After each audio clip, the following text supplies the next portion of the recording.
चलिए pre stress की बात करते हैं। प्री स्ट्रेस कंक्रीट, इसकी डेफिनेशन होती है according to ACI committee of prestress concrete. Prestress concrete एक ऐसा कंक्रीट होता है जिसमें इंटरनल स्ट्रेस पहले से ही इंट्रोड्यूस किए जाते हैं। ये इंटरनल स्ट्रेस इतने मैग्नीट्यूड और डिस्ट्रीब्यूशन के होते हैं कि एक्सटर्नल लोड से जो स्ट्रेस डेवलप होता है उनको डिज़ायर्ड लेवल तक काउंटर बैलेंस कर देते हैं। इसका मीन समझते हैं अगर, तो नॉर्मल कंक्रीट लोड आने पर टेंशन डेवलप होता है जो क्रैक क्रिएट करता है। प्री स्ट्रेसिंग में क्या होता है, पहले ही कंप्रेसिव स्ट्रेस इंट्रोड्यूस कर देते हैं ताकि बाद में लोड आए तो टेंशन कैंसिल हो जाए। अब बात करते हैं development of prestress concrete. Prestress concrete का डेवलपमेंट रिइंफोर्समेंट कंक्रीट के साथ ही हुआ है, जिसका बेसिक कंसेप्ट है कि प्री स्ट्रेस्ड कंक्रीट में इंटरनल प्रेशर एक प्रीडोमिनेंट मैनर में डेवलप किए जाते हैं ताकि एक्सटर्नल लोडिंग से जो स्ट्रेस आते हैं वो इंटरनल स्ट्रेस से नलीफाई हो जाए। अब बात करते हैं methods of achieving of pre stress. Generally pre stress achieve की जाती हैं रेनफोर्सिंग स्टील को टेंशन करके, जिसका इंट्यूशन होता है कि स्टील टेंडन को स्ट्रेच करते हैं फिर कंक्रीट में रिलीज करते हैं। इससे कंक्रीट में कंप्रेसिव स्ट्रेस डेवलप हो जाता है। इससे earlier example of prestressing की समझते हैं कि वुडन बैरल्स में मेटल बैंड को टाइट फिक्स करना, वुडन व्हील पर मेटल टायर को श्रिंक फिटिंग से लगाना। मेटल बैंड को श्रिंक फिट करते ही वुडन मेंबर कंप्रेस हो जाता है। ये कंसेप्ट ही प्री स्ट्रेसिंग का बेसिक प्रिंसिपल है। अब बात करते हैं principle of pre stressing. Concrete member में प्री स्ट्रेस पहले से ही इंड्यूस किए जाते हैं एक प्लान्ड मैनर में। जब एक्सटर्नल लोड अप्लाई होता है तो एक्सटर्नल स्ट्रेस मॉडिफाई हो जाता है, जिसका रीज़न होता है क्योंकि ऑलरेडी प्री स्ट्रेसिंग के स्ट्रेस कंक्रीट मेंबर में प्रेजेंट होते हैं। अब बात करते हैं need of prestressing a concrete member. Strength characteristics of concrete. Concrete compression में काफ़ी स्ट्रॉन्ग होता है। Concrete compressive stress up to 500 newton per mm तक ले सकता है और 150 mm³ के लिए, लेकिन टेंशन में कंक्रीट बहुत वीक होता है। टेंसाइल स्ट्रेंथ ऑफ कंक्रीट की बात करें तो कंक्रीट की tensile strength 2.5 Newton per mm से ज़्यादा लाना बहुत डिफ़िकल्ट होता है, इसलिए प्लेन कंक्रीट टेंशन में क्रैक हो जाता है। अब बात करते हैं यूज ऑफ रिइंफोर्स्ड कंक्रीट। इस प्रॉब्लम को सॉल्व करने के लिए कंक्रीट में स्टील बार प्रोवाइड की जाती हैं। स्टील बार उन जगह प्रोवाइड की जाती हैं जहां टेंसाइल स्ट्रेंथ की ज़रूरत होती है, जिसका रीज़न होता है कंक्रीट और स्टील के बीच परफेक्ट बॉन्ड एज्यूम किया जाता है। क्रैकिंग इन रिइंफोर्समेंट कंक्रीट की बात करें तो स्टील जब यील्ड करता है तो उसमें स्ट्रेन डेवलप होता है। स्टील जब यील्ड करता है तो उसमें स्ट्रेन डेवलप होता है। इस वजह से कंक्रीट में क्रैक डेवलप हो जाते हैं और नॉर्मल वर्किंग लोड में भी टेंशन जोन में माइन्यूट क्रैक डेवलप हो जाते हैं। क्या हो जाते हैं, नॉर्मल वर्किंग लोड में भी टेंशन जोन में माइन्यूट क्रैकिंग डेवलप हो जाती हैं। अब बात करते हैं रोल ऑफ प्री स्ट्रेसिंग के बारे में। तो रोल ऑफ प्री स्ट्रेसिंग क्या होता है। प्री स्ट्रेसिंग इन डिफेक्ट को रिड्यूस करता है क्योंकि प्री स्ट्रेसिंग से टेंशन जोन में कंप्रेशन इंट्रोड्यूस हो जाता है। अब बात करते हैं प्री स्ट्रेस्ड कंक्रीट मेंबर के बारे में। ये एक नॉर्मल कंक्रीट मेंबर जैसा ही होता है, बस डिफरेंस ये होता है कि इसमें टेंडन्स प्रोवाइड किए जाते हैं। टेंडन्स का जो पर्पज होता है प्री स्ट्रेसिंग फोर्स सप्लाई करना होता है। मैक्सिमम एडवांटेज कंडीशन की बात करें कि हाई स्ट्रेंथ कंक्रीट यूज़ करना बेनिफिशियल होता है, साथ में ही टेंसाइल स्टील टेंडन यूज़ किए जाते हैं। नेक्स्ट बात करते हैं need of high strength concrete in pre stressing, जिसका बेसिक आइडिया होता है प्री स्ट्रेसिंग में हाई स्ट्रेंथ कंक्रीट की रिक्वायरमेंट होती है, जिसका रीज़न होता है प्री स्ट्रेसिंग में टेंडन के थ्रू बहुत लार्ज फोर्स कंक्रीट मेंबर पर अप्लाइड किया जाता है। अब बात करते हैं large bearing stress eight end. Pre stressing force जब टेंडन से कंक्रीट में ट्रांसफ़र होती हैं तो मेंबर के एंड पर बहुत लार्ज बियरिंग स्ट्रेस डेवलप होता है। ये स्ट्रेस एंचोरिंग डिवाइस की वजह से कंक्रीट पर लगता है, जिसका कारण होता है कि टेंडन को एंचोर प्लेट से होल्ड किया जाता है, फोर्स के छोटे एरिया पर एक्ट करती हैं, इसलिए हाई स्ट्रेंथ कंक्रीट रिक्वायर्ड होते हैं ताकि क्रशिंग ना हो। अब बात करते हैं bursting of stresses at end. Prestress member के एंड्स पर ब्रस्टिंग स्ट्रेस डेवलप्ड होते हैं, जिसका रीज़न ये होता है कि लो स्ट्रेंथ कंक्रीट इन स्ट्रेसेस को इफ़ेक्टिवली रजिस्ट नहीं कर सकता। अब बात करते हैं stress transfer from the tendon to concrete. Tendon से कंक्रीट में स्ट्रेस ट्रांसफ़र बॉन्ड के थ्रू होता है। ये बॉन्ड कंक्रीट और स्टील के बीच डेवलप होता है, जिसका जो इंट्यूशन होता है वो क्या होता है इसके अंदर, अगर कंक्रीट स्ट्रॉन्ग होगा तो बॉन्ड स्ट्रेंथ भी हाई होगी।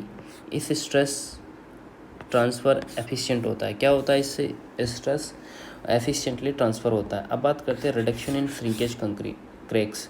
हाई स्ट्रेंथ कंक्रीट यूज़ करने से श्रिंकेज क्रैक कम हो जाते हैं।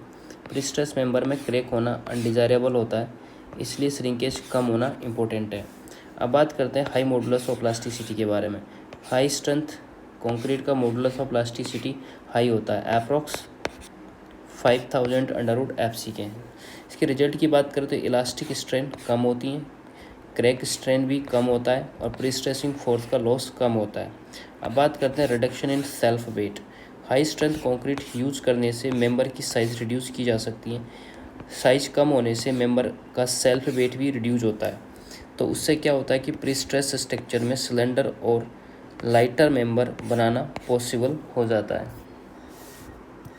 अब बात करते हैं need of high tensile steel in prestressing. इसका बेसिक कंसेप्ट होता है कि प्रीस्ट्रेसिंग में हाई टेंसाइल स्टील यूज़ किया जाता है, हाई टेंसाइल स्टील यूज़ किया जाता है, जिसका रीज़न होता है कि प्रीस्ट्रेसिंग सिस्टम में स्टील को बहुत हाई टेंसाइल स्ट्रेस कैरी करना पड़ता है। ठीक है, ये problem with low tensile steel, ये माइल्ड स्टील में क्या होता है, अगर लो टेंसाइल स्टील प्रोवाइड करते हैं तो क्या प्रॉब्लम होती है। अगर लो टेंसाइल स्टील जैसे माइल्ड स्टील यूज़ करें तो क्रीप और श्रिंकेज की वजह से प्री स्ट्रेस लॉस हो जाता है, इसलिए जो नेट टेंसाइल स्ट्रेस मिलता है वो बहुत कम रह जाता है। मतलब इनिशियली जो प्री स्ट्रेस दिया था वो टाइम के साथ काफ़ी रिड्यूस हो जाता है। दूसरा बात करता है loss due to creep and shrinkage.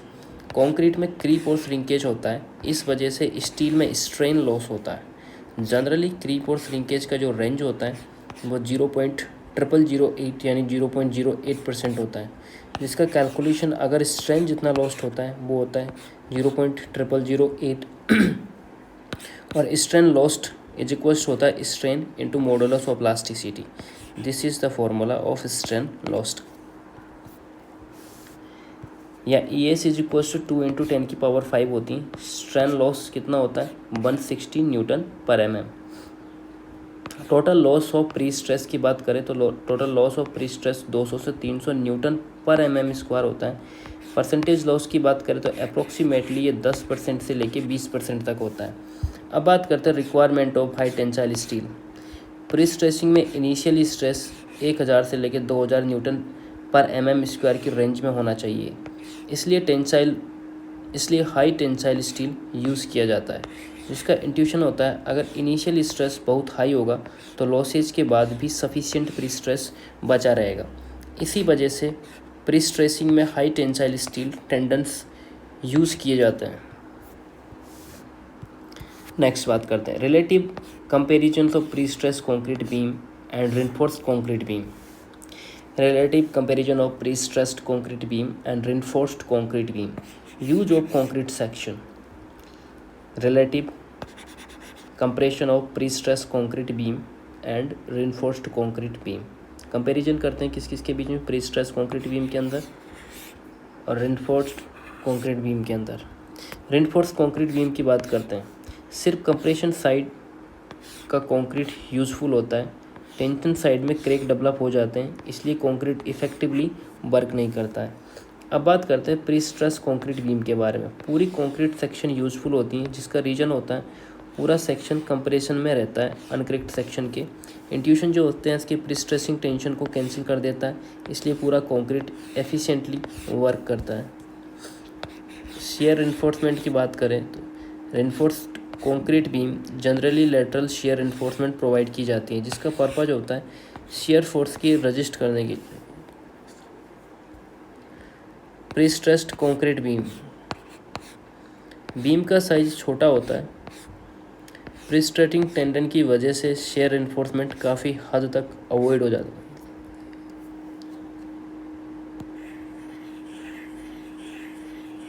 जिसका इंट्यूशन होता है प्री स्ट्रेस कंप्रेशन इंट्रोड्यूस करता है जो शेयर रेजिस्टेंस को इम्प्रूव करता है। Requirement of high strength concrete की बात करें तो reinforcement concrete beam high strength concrete की रिक्वायरमेंट नहीं होती है। Pre stress concrete beam pre stress concrete member के लिए हाई स्ट्रेंथ कंक्रीट रिक्वायर्ड होता है। नेक्स्ट बात करते हैं size and weight of beam के बारे में।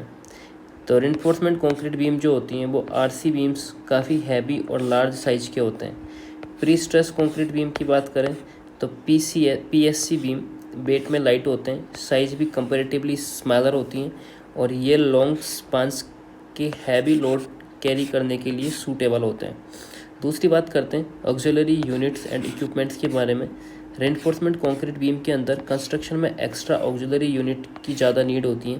प्री स्ट्रेस कंक्रीट की अगर बात करें तो प्री स्ट्रेसिंग के लिए ऑक्सिलरी यूनिट रिक्वायर्ड होते हैं, ये ज़्यादा नीड नहीं होती हैं, इसमें ज़्यादा नीड होती हैं। जैसे example ensuring device, pre stressing equipments, ये प्री स्ट्रेसिंग प्रोसेस को परफॉर्म करने के लिए नेसेसरी होता है। इसको दोबारा पढ़ते हैं। Requirement of high strength concrete. Reinforcement concrete beam के अंदर हाई स्ट्रेंथ कंक्रीट की रिक्वायरमेंट नहीं होती है और जबकि प्री स्ट्रेस के अंदर मेंबर के लिए हाई स्ट्रेंथ कंक्रीट रिक्वायर्ड होता है।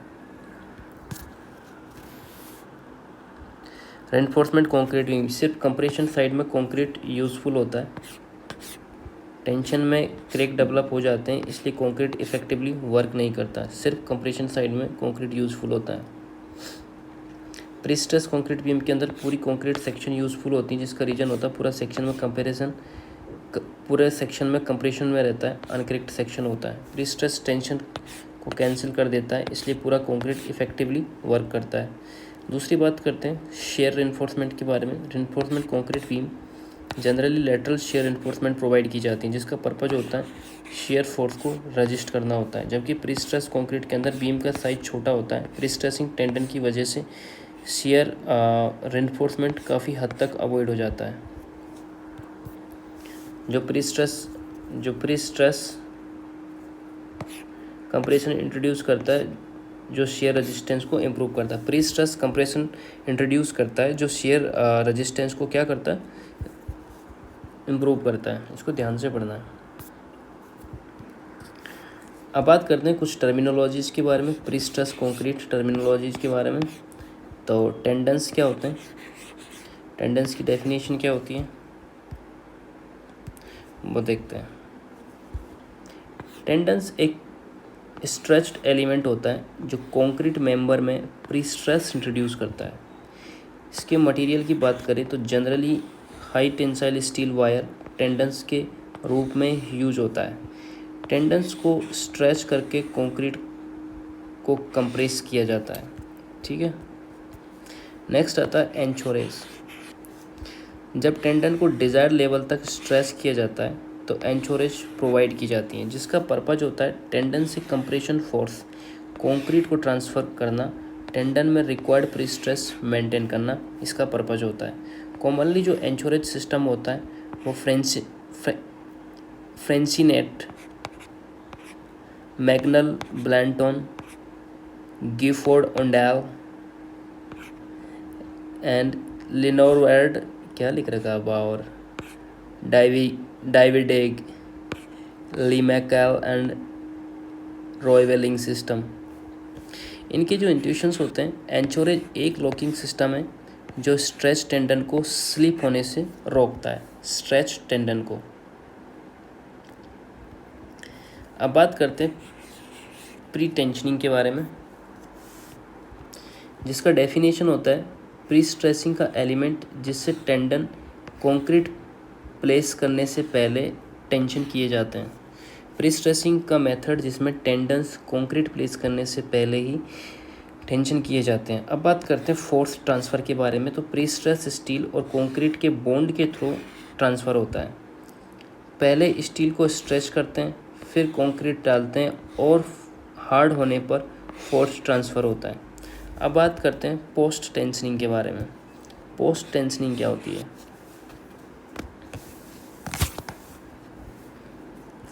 पोस्ट टेंशनिंग के बारे में बात करते हैं कि प्री स्ट्रेसिंग का मेथड जिसमें टेंडन को कंक्रीट सेट और हार्ड होने के बाद टेंशन किया जाता है।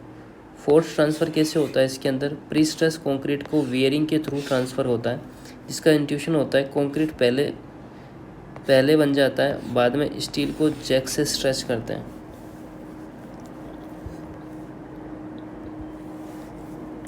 अब बात करते हैं बॉन्डेड प्री स्ट्रेस्ड कंक्रीट।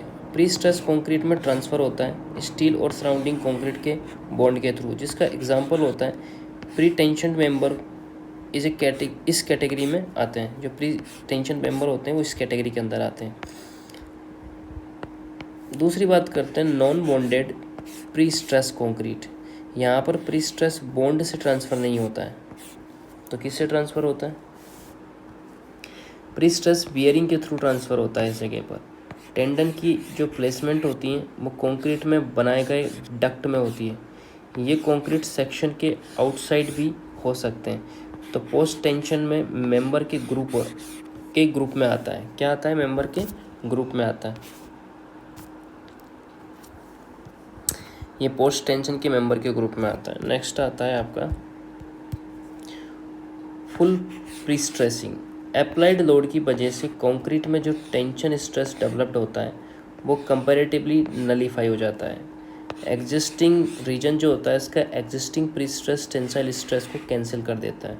अब बात करते हैं partially limited pre stressing. Working load condition में थोड़ा सा टेंसाइल स्ट्रेस कंक्रीट में अलाउ किया जाता है।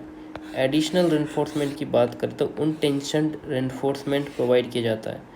अनटेंशन्ड रेनफोर्समेंट प्रोवाइड की जाती है ताकि सर्विस लोड पर क्रैक लिमिट हो सके। तो पार्शियली लिमिटेड प्री स्ट्रेस क्या होता है? वर्किंग लोड कंडीशन में थोड़ा सा टेंसाइल स्ट्रेस कंक्रीट में अलाउ किया जाता है। अब बात करते हैं एक्सियल प्री स्ट्रेसिंग। कंक्रीट को प्योर क्रॉस सेक्शन में यूनिफॉर्म कंप्रेसिव स्ट्रेस में होता है। जो कंक्रीट के प्योर क्रॉस सेक्शन में यूनिफॉर्म कंप्रेसिव स्ट्रेस होता है, जिसकी कंडीशंस होती है टेंडन को सेंट्रोइड कंक्रीट सेक्शन से सेंट्रोइड के साथ कोइंसाइड करता है।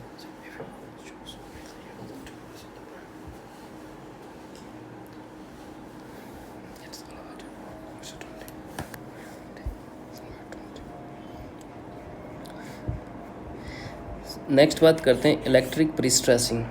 तो इलेक्ट्रिक प्री स्ट्रेसिंग क्या होता है कि टेंडन सेक्शन के सेंट्रोइड से एसेंट्रिक होता है, जिसका रिजल्ट होता है कंप्रेसिव स्ट्रेस डिस्ट्रीब्यूशन ट्रायंगुलर या ट्रेपेजोइडल हो जाता है। अब बात करते हैं कंकरेंट प्री स्ट्रेसिंग के बारे में।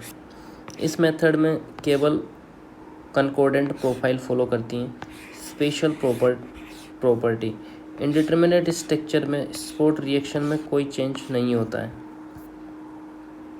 नेक्स्ट बात करते हैं प्री स्ट्रेस कंक्रीट के बारे में, जो टर्मिनोलॉजीज होती है। रिलैक्सेशन इन स्टील, इसका जो डेफिनेशन होता है स्टील में स्ट्रेस का डिक्रीज होना जब स्ट्रेन कांस्टेंट रहे, रिलैक्सेशन इन स्टील कहलाता है। दूसरी बात करते हैं इंट्यूशन। तो इंट्यूशंस में क्या होता है? स्टील को स्ट्रेच करके होल्ड करने पर टाइम के साथ स्ट्रेस थोड़ा कम हो जाता है। बात करते हैं क्रीप कोफिशिएंट की बात करें तो डेफिनेशन जो होता है ना, वो क्रीप कोफिशिएंट क्रीप स्ट्रेन या इलास्टिक स्ट्रेन का रेशो होता है, जिसका इंट्यूशन क्या होता है? ये बताता है कि टाइम डिपेंडेंट डिफॉर्मेशन कितनी है कंपेयर टू इलास्टिक डिफॉर्मेशन। कितना है compare to the elastic deformation. अब बात करते हैं डिग्री ऑफ प्री स्ट्रेसिंग, जिसका डेफिनेशन क्या होता है? प्री स्ट्रेसिंग फोर्स के मैग्नीट्यूड का मेजर जो वर्किंग लोड पर स्ट्रक्चरल मेंबर में डेवलप्ड होने वाले रिजल्टेंट स्ट्रेस से रिलेटेड होता है, जिसका इंट्यूशन होता है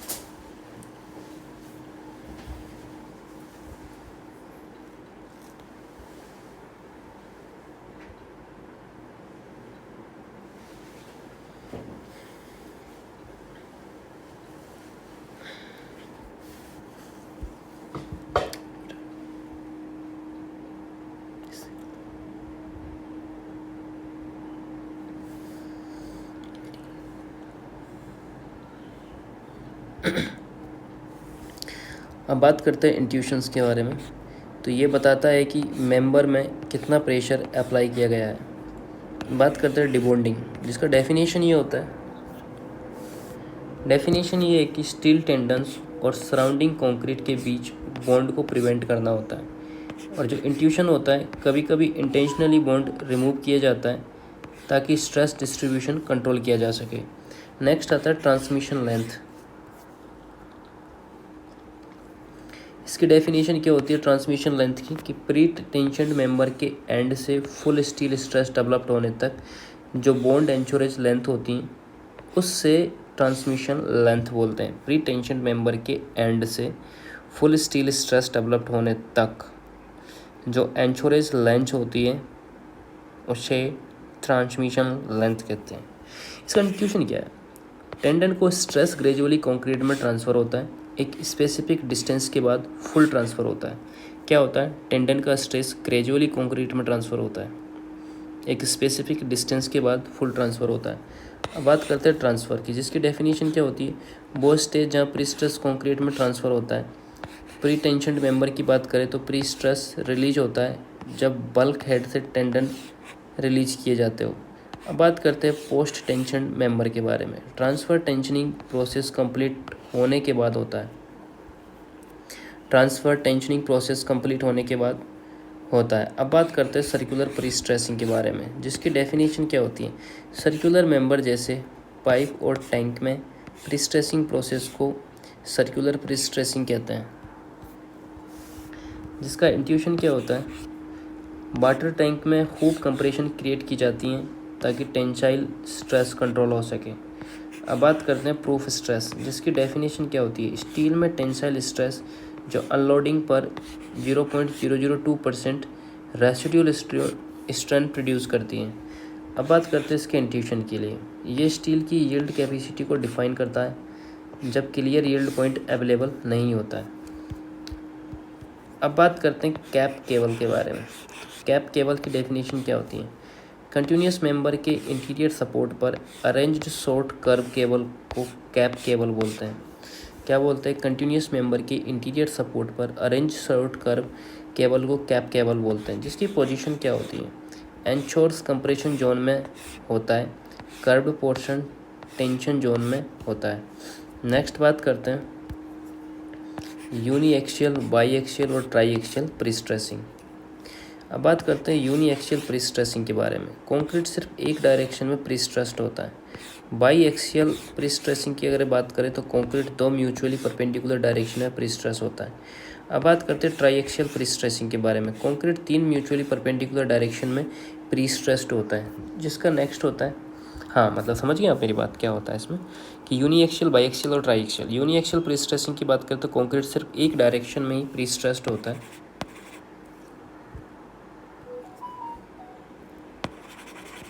कंक्रीट दो म्यूचुअल में होता है, बाई एक्सियल में, ट्राई एक्सियल में 3, 2, 1।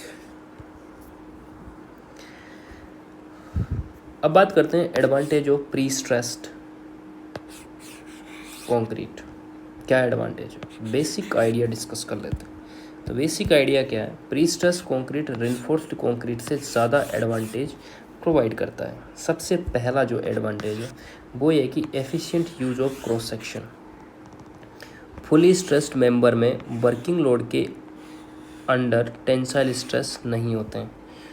फुली प्रीस्ट्रेस्ड मेंबर में वर्किंग लोड के अंडर टेंसाइल स्ट्रेस नहीं होता है, इसलिए पूरा क्रॉस सेक्शन एफिशिएंटली यूटिलाइज होता है। अगर इस कंपैरिजन किया जाए तो रिइंफोर्समेंट कंक्रीट में क्रैक डेवलप हो जाते हैं जब क्रैकिंग मूवमेंट सर्विस लोड पर क्रॉस हो जाते हैं। क्या होता है, रिइंफोर्स्ड कंक्रीट में क्रैक डेवलप हो जाते हैं जब क्रैकिंग मूवमेंट सर्विस लोड पर क्रॉस हो जाता है। क्या मतलब इस बात का, रिइंफोर्समेंट कंक्रीट में क्रैक डेवलप होते हैं, ठीक है, जब क्रैकिंग मूवमेंट सर्विस लोड से एक्सीड हो जाता है। अब बात करते हैं reduction of dead load. Pre stress tension की एसेंट्रिसिटी इंक्रीज करके परमानेंट डेड लोड को नलीफाई किया जा सकता है। कंक्रीट मेंबर का सेल्फ वेट रिड्यूस हो जाता है। बात करते हैं बेटर शियर रेजिस्टेंस के बारे में। तो prestress concrete members compressive prestressing force की वजह से शेयर फोर्स के अगेंस्ट इम्प्रूव रेजिस्टेंस देते हैं। अब बात करते हैं इसके कर्व टेंडेंस के बारे में। तो लॉन्ग स्पान मेंबर में कर्व टेंडेंस सपोर्ट पर शेयरिंग फोर्स को रिड्यूस करते हैं। चौथा आता है उसका हायर स्टिफनेस। हायर स्टिफनेस में क्या होता है, सेम डेप्थ के कंक्रीट मेंबर में प्रीस्ट्रेस मेंबर रेनफोर्समेंट कंक्रीट से ज़्यादा स्टिफ होते हैं। नेक्स्ट बात करते हैं, जब क्रैक अपीयर हो जाते हैं तो प्रीस्ट्रेस कंक्रीट का बिहेवियर चेंज होता है। अब बात करते हैं रेनफोर्समेंट। हाई स्ट्रेंथ स्टील और कंक्रीट छोटे सेक्शन में यूज़ किए जाते हैं। अब बात करते हैं स्मॉलर सेक्शन के बारे में। तो prestress concrete members reinforcement concrete से स्मॉलर सेक्शन में डिज़ाइन हो सकते हैं। अब बात करते हैं बेटर इम्पैक्ट ऑफ रेजिस्टेंस के बारे में। प्रीस्ट्रेसिंग से कंक्रीट की एबिलिटी इम्पैक्ट लोड एब्जॉर्ब करने की इम्प्रूव हो जाती है। प्रीस्ट्रेस से कंक्रीट की अवेलेबिलिटी इम्पैक्ट लोड से एब्जॉर्ब करने की इम्प्रूव हो जाती है। उसके बाद बात करते हैं रिपीटेड वर्किंग लोड के अगेंस्ट परफॉर्मेंस भी एफिशिएंट होती हैं। क्या होती है, प्रीस्ट्रेसिंग से कंक्रीट की एबिलिटी इम्पैक्ट लोड से एब्जॉर्ब करने की इम्प्रूव हो जाती है। रिपीटेड वर्किंग लोड के अगेंस्ट परफॉर्म भी एफिशिएंट होता है। बात करते हैं economy in a long span. Economy in long span की बात करते हैं। लॉन्ग स्पैन स्ट्रक्चर में प्रीस्ट्रेस कंक्रीट रेनफोर्समेंट कंक्रीट से इकोनॉमिकल होता है। इसका रीजन होता है सेक्शन स्मॉलर होता है। और हायर रेजिलेंस की बात करें तो प्रीस्ट्रेस कंक्रीट मेंबर्स ओवरलोड के इफेक्ट से बेटर रिकवर कर लेता है। तो बेटर फटिग स्ट्रेंथ की अगर बात करें तो प्रीस्ट्रेस कंक्रीट फटिग मेंबर में बेटर होता है, क्योंकि स्टील में स्ट्रेस वेरिएशन कम होता है। बात करते हैं सैबिंग इन कंक्रीट। टेंशन जोन का कंक्रीट भी यूज़फुल होता है, जिसका रिजल्ट होता है कि कंक्रीट क्वांटिटी में अप्रोक्स 15 से 30% तक सेविंग हो सकती है रिइंफोर्समेंट कंक्रीट के कंपैरिजन में।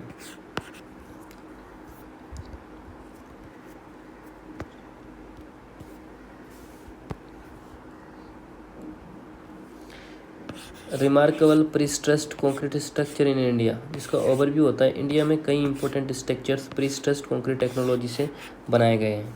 पहला आता है गंगा ब्रिज पटना।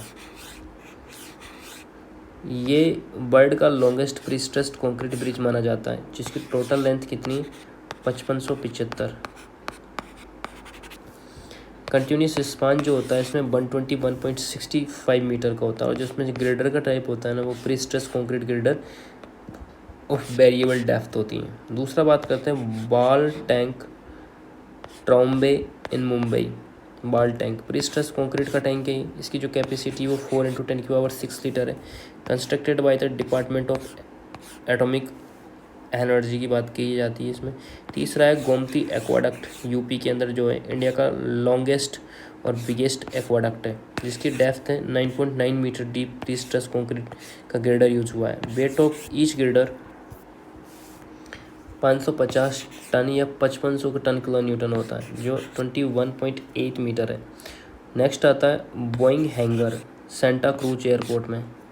रूफ जो स्ट्रक्चर है वो barrel shell support on prestress concrete edge beams पे, जिसके स्पान है 45.73 मीटर। दूसरा आता है जुआरी ब्रिज गोवा। टोटल जो ब्रिज लेंथ है इसकी 807 मीटर है, और जो स्ट्रक्चर इसका prestress concrete cantilever box girder में, जो इसका मेन स्पान है वो 4 स्पान 122 मीटर ईच है, और जो एंड स्पान है वो 2 स्पान ऑफ 69.5 मीटर है। तो वायर डक्ट की बात करते हैं तो 5 स्पान ऑफ 36 मीटर ईच होते हैं। अब बात करते हैं prestress concrete bridge on river of Brahmaputra, जिसका लोकेशन होता है जोगीघाओपा आसाम के अंदर, जिसका जो मेन स्पान होता है 286 मीटर बिटवीन 2 टावर्स होता है। साइड स्पान जो होता है वो 114 मीटर होता है, और जो स्ट्रक्चर होता है वो single cell prestress concrete box के अंदर ये ग्रेडर होती है।